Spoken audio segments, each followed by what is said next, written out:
Bismillah, Assalamualaikum warahmatullahi wabarakatuh.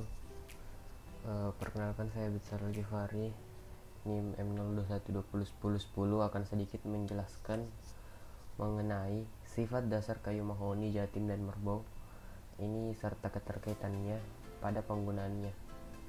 Ini pada usaha dagang marwah untuk memenuhi tugas pada mata kuliah Industri Kreatif Hasil Hutan.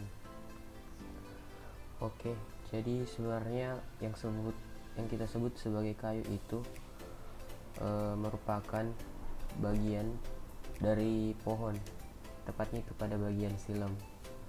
Jadi tidak semua itu yang kita bisa sebut sebagai kayu. Nah, kayu ini memiliki beberapa sifat yang mempengaruhinya, mulai dari sifat fisik, sifat anatomi, dan sifat mekanis, serta sifat-sifat lainnya. Nah, maka diperlukan ketepatan pemilihan jenis kayu sehingga kita bisa menentukan bagaimana penggunaannya. Sifat tersebut itu diantaranya itu seperti berat jenis, kekuatan, stabilitas, dimensi, dan lainnya. Nah, di sini pada usaha dagang UD Marwah itu saya jelaskan dulu. UD Marwah ini terletak di Jalan Borong.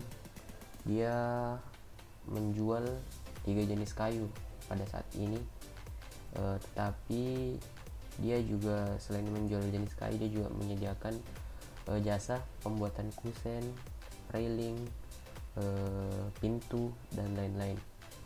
Nah, kayu yang dijual itu ada 3 jenis, yaitu mahoni, jati, dan merbau. Nah, di sini pada tabel yang telah saya tampilkan itu ada beberapa sifat, mulai dari kerapatan, modulus of elasticity atau bilangan elastisitas, ada juga modulus of rupture atau angka patah, kelas kuatnya, kelas awetnya, dan ekstraktif. Nah, kita bisa lihat bahwa mahoni ini diantara ketiganya ini paling rendah.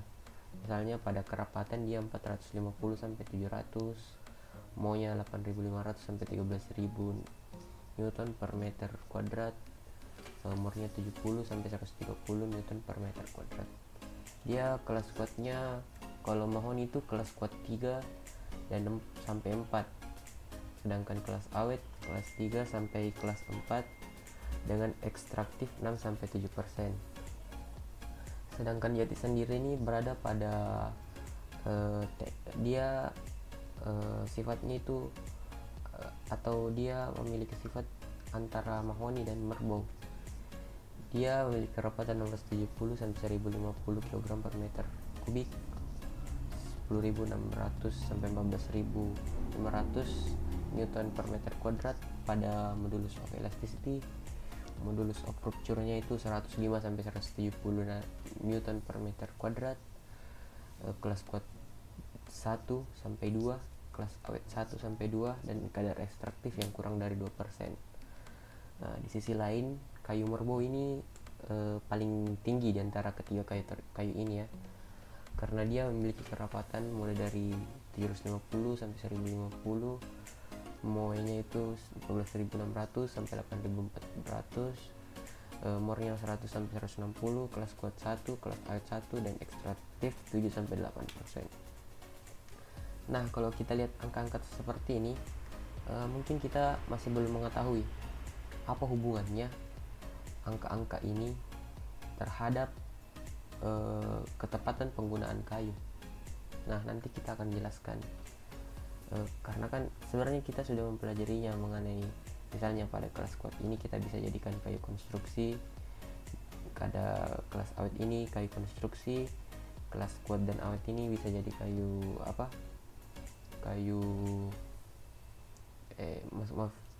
untuk furniture, untuk bahan kusen dan lainnya. Tapi di sini kita akan lebih dalam lagi mengenai sebenarnya bagaimana sifat anatomi kayu ini bisa langsung mempengaruhi terhadap ketepatan dalam penggunaan kayu kita. Selanjutnya saya mungkin akan menjelaskan dulu apa sebenarnya bagaimana sebenarnya ketiga jenis kayu ini digunakan. Baik, pada kayu mahoni itu memiliki banyak kegunaan. Nah, itu dia bisa membuat perabotan rumah tangga seperti meja, kursi, lemari, dan tempat tidur. Selain itu, kayu mahoni juga digunakan untuk produk furniture dan dekorasi rumah seperti pintu, jendela, dan panel dinding. Kan di sini sudah jelas, maksudnya kenapa kayu mahoni ini tidak sampai digunakan ke konstruksi. Nah, kita lihat lagi ke tabel sebelumnya. Di tabel sebelumnya itu kayu mahoni kerapatannya segini, jadi dia memang tidak cocok. Kelas kuatnya juga dia masih kelas kuat 3-4 dan kelas awet 3-4 juga. Jadi apabila dia dibebani, dia kemungkinan besar itu akan patah kalau bebannya itu besar. Begitupun juga dengan kawetannya, karena kan bahan konstruksi ini membutuhkan kayu yang sifatnya awet dan juga kuat tentunya. Selanjutnya itu ada kayu jati. Nah, kayu jati ini biasanya juga digunakan sebagai furniture, tapi di sini sudah ada upgrade. Di kayu jati ini sudah digunakan dalam struktur bangunan. Contoh mudahnya itu di rumah tradisional Jawa, atau bahkan rumah tradisional Bugis itu juga banyak menggunakan kayu jati. Hampir juga semua bagiannya bisa dibuat dari kayu jati, tiang-tiang, rangka, atap, hingga ke dinding-dindingnya. Nah, di sini sudah ada peningkatan dari tadi kayu mahoni ke kayu jati, tetapi dibatasi lagi.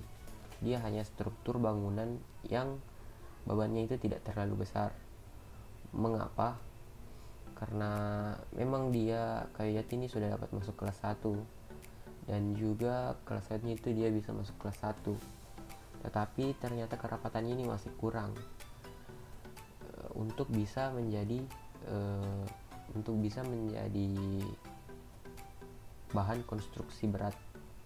Tapi nanti saya akan jelaskan mengenai bagaimana hubungannya antara kerapatan ini terhadap sifat kayu, yang pada akhirnya akan berpengaruh terhadap ketepatan penggunaan kayu. Kita lanjut ke kayu merbau. Nah, kayu merbau ini digunakan dalam konstruksi berat. Jadi dia karena kerapatannya itu sudah paling tinggi di antara ketiga kayu yang saya dapatkan ini, maka kayu merbau ini biasanya digunakan dalam konstruksi berat, yaitu seperti balok, tiang, dan bantalan di bangunan rumah maupun jembatan. Selain itu, kayu merbau juga sering digunakan untuk membuat lantai karena keindahan dan kekuatan alaminya. Kayu merbau memiliki pola serat yang menarik dan tahan terhadap keausan, sehingga menjadi pilihan populer untuk lantai.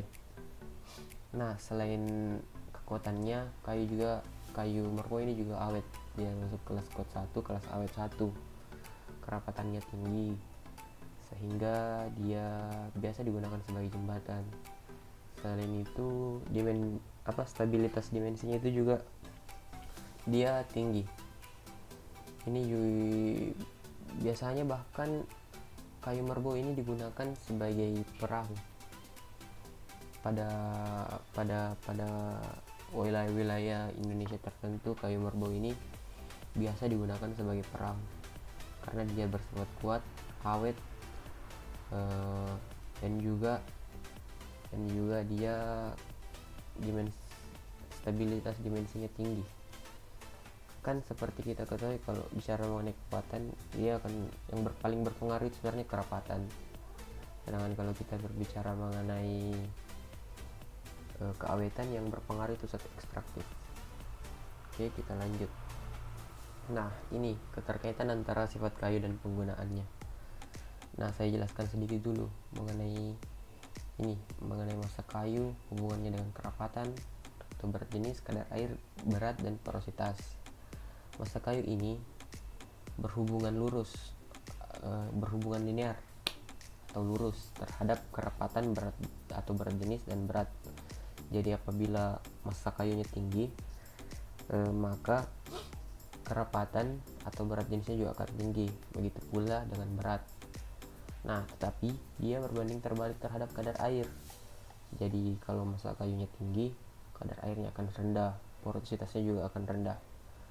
Mungkin saya jelaskan dulu bahwa massa kayu itu sebenarnya kandungan partikel yang terdapat pada suatu bahan. Jadi biar gimana pun dia itu akan tetap sama. Misalnya massa kayu mahoni atau kayu jati itu akan tetap sama jika ditimbang baik di bulan maupun di bumi. Sehingga pada bagian massa ini tidak terpengaruh oleh gaya gravitasi bumi, karena yang kita ukur itu kandungan partikel atau kandungan zat yang terdapat di dalam bahan tersebut. Nah, dia berbanding lurus terhadap kerapatan atau berat jenis, karena jika massa kayunya tinggi, otomatis kandungan partikelnya itu, di sini kandungan partikel yang kita bilang itu sel. Jadi selnya itu akan banyak, dia akan berukuran kecil dan mepet antara satu dengan yang lainnya. Selain itu dinding selnya juga akan lebih tebal. Ini memungkinkan kerapatan atau berat jenis ini semakin besar.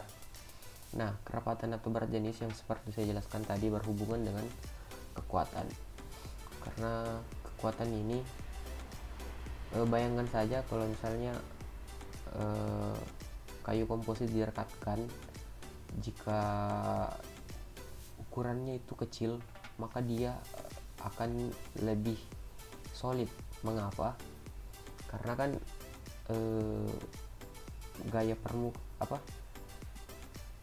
luas permukaannya itu semakin besar, jadi penempelannya itu semakin efektif.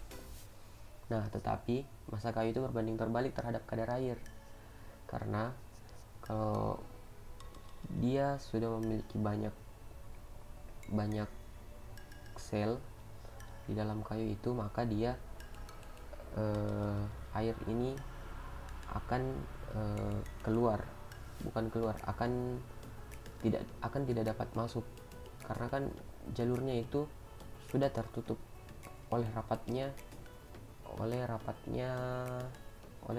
dinding sel, oleh rapatnya sel yang satu dengan sel yang lain.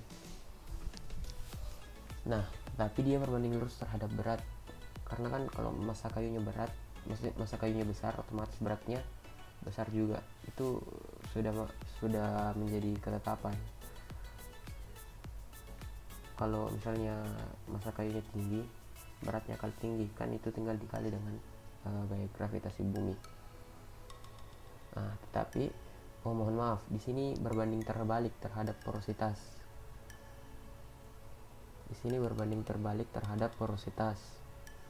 Mengapa? Karena seperti halnya dengan kadar air. Air itu kan terbagi menjadi dua, ada air bebas, ada air terikat.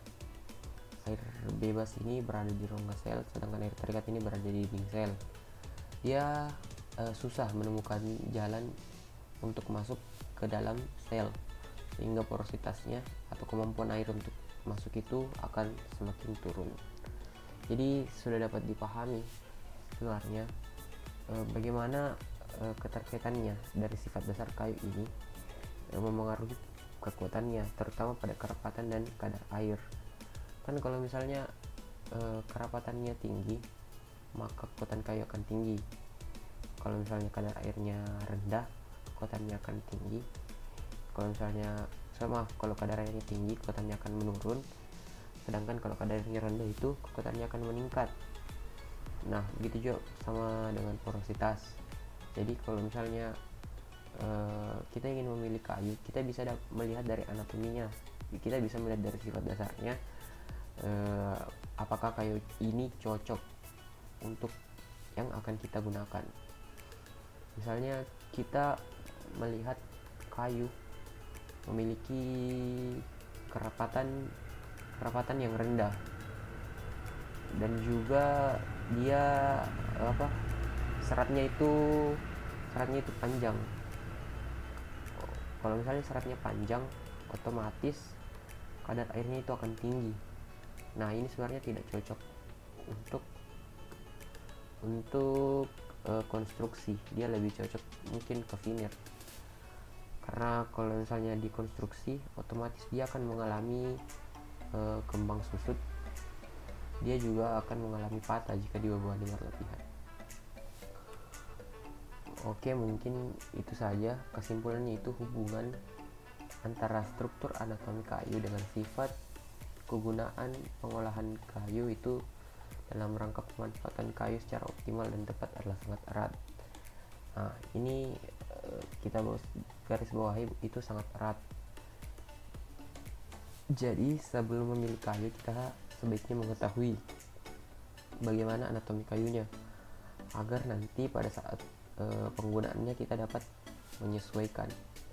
Mungkin itu saja dari saya. Apabila ada kesalahan mohon dimaafkan. Assalamualaikum warahmatullahi wabarakatuh.